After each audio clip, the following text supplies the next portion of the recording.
Hello friends, welcome back to Anuradha care channel. गर्भावस्था में पोषक तत्वों से युक्त आहार लेना बहुत आवश्यक होता है क्योंकि इसी पर बच्चों का विकास निर्भर करता है। अगर आप अपनी डाइट में फॉलिक एसिड नाम का पोषक तत्व कम कर देती है तो इससे बच्चे में कई जन्म विकार पैदा हो सकती है।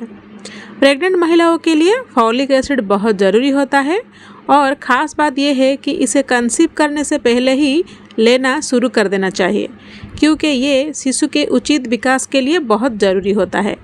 प्रेगनेंसी में फॉलिक एसिड लेना बहुत ज़रूरी होता है क्योंकि इसकी कमी के कारण शिशु में न्यूरल ट्यूब डिफेक्ट जैसे कि एन्सेफेली और स्पाइना बाइफिडा हो सकता है।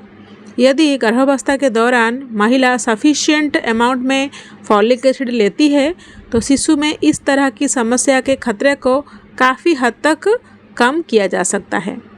फॉलिक एसिड को गर्भावस्था का सुपर हीरो भी कहा जाता है और प्रेगनेंसी से पहले और बाद में इसका सेवन ज़रूर करना चाहिए। तो आइए जानते हैं कि गर्भावस्था में कितनी मात्रा में फॉलेट यानी कि फॉलिक एसिड लेना चाहिए और इसके क्या लाभ होते हैं। फॉलिक एसिड यानी कि फॉलेट नाम का विटामिन बी का एक मानव निर्मित रूप है जो कि लाल रक्त कोशिकाओं में निर्माण में अहम भूमिका निभाता है। ये शिशु के मस्तिष्क और स्पाइनल कॉर्ड में न्यूरल ट्यूब के विकास में मदद करता है। फॉलिक एसिड भ्रूण में नसों के विकास में मदद करता है। शिशु के न्यूरल ट्यूब बाद में शिशु के मस्तिष्क और स्पाइनल कॉर्ड में विकासकृत होती है। केंद्रीय तंत्रिका तंत्र के शुरुआती गठन के दौरान किसी भी प्रकार के जन्मदोष को रोकने के लिए फॉलिक एसिड बहुत ज़रूरी है। इसके अलावा यदि प्रेगनेंसी में आयरन डेफिशिएंसी एनीमिया हो तो फॉलिक एसिड बहुत ज़रूरी होता है। ये लाल रक्त कोशिकाएं यानी कि आरबीसी बनाता है। फॉलिक एसिड शिशु में क्लेफ्ट लिप और पैलेट के खतरा को कम करता है। ये प्री मैच्योर बर्थ, मिसकैरेज, भ्रूण में शिशु की खराब विकास और जन्म के समय शिशु का वजन कम होने जैसी जटिलताओं से भी सुरक्षा देता है।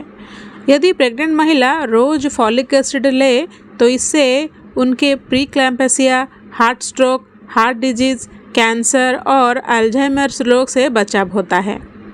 डीएनए का उत्पादन, रिपेयर और कार्यशीलता के लिए फॉलिक एसिड ज़रूरी होता है। ये शिशु और प्लेसेंटा के जल्द विकास में भी बहुत ज़रूरी होता है। चलिए अब हम जानते हैं कि प्रेगनेंसी में आपको कब फॉलिक एसिड लेना शुरू कर देना चाहिए। गर्भावस्था के तीसरे से चौथे हफ्ते में जन्मदोष उत्पन्न होने थे, इसीलिए इस दौरान शरीर में फॉलेट होना बहुत ज़रूरी है। प्रेगनेंसी के शुरुआती चरणों में शिशु के मस्तिष्क और स्पाइनल कॉर्ड का विकास होता है। अगर आप कंसीव करने की कोशिश कर रही हैं तो डॉक्टर गर्भधारण से पहले प्रीनेटल विटामिन के साथ साथ फॉलिक एसिड लेने की सलाह देंगे। एक स्टडी से ऐसा पता चला है कि जो महिलाएं कंसीव करने के लगभग 1 साल पहले से ही फॉलिक एसिड लेना शुरू कर देती हैं उनमें प्री मैच्योर लेबर का खतरा 50% कम हो जाता है। अब हम जानते हैं कि कितनी मात्रा में फॉलिक एसिड लेना ज़रूरी है। प्रजनन की उम्र की सभी महिलाओं को प्रतिदिन 400 माइक्रोग्राम फॉलेट की ज़रूरत होती है। अगर आप रोज़ मल्टीविटामिन लेती है तो इस बात का भी ध्यान रखें कि आप उसके सफिशिएंट ले रही है या नहीं। यदि किसी वजह से आप मल्टीविटामिन नहीं लेना चाहती है तो फॉलिक एसिड सप्लीमेंट ले सकती है। प्रेगनेंसी के हर चरण में कितना फॉलेट होना चाहिए, चलिए अब जानते हैं। अगर आप कंसीव करने की कोशिश कर रहे हैं तो इस दौरान 400 माइक्रोग्राम फॉलिक एसिड आप रोज़ाना ले सकते हैं। प्रेगनेंसी के पहले 3 महीने में आप 400 माइक्रोग्राम फॉलिक एसिड लेते हैं। प्रेगनेंसी के 4 से 9 महीने में आपको 600 माइक्रोग्राम तक फॉलिक एसिड लेना चाहिए और स्तनपान यानी कि ब्रेस्ट फीडिंग करवाने के दौरान आपको 500 माइक्रोग्राम तक फॉलिक एसिड लेना चाहिए। चलिए अब हम जानते हैं कि प्रेगनेंसी में फॉलिक एसिड आपको कब तक लेना चाहिए।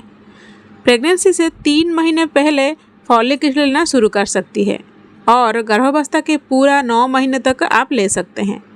इससे उन महिलाओं को ज़्यादा फायदा होता है जिनमें जन्मदोष विकारों का खतरा अधिक होता है। प्रेगनेंसी के 12वें हफ्ते तक शिशु की रीढ़ की हड्डी का पूरा विकास हो चुका होता है, इसीलिए 12वें हफ्ते के बाद आप फॉलिक एसिड लेना बंद कर सकती है।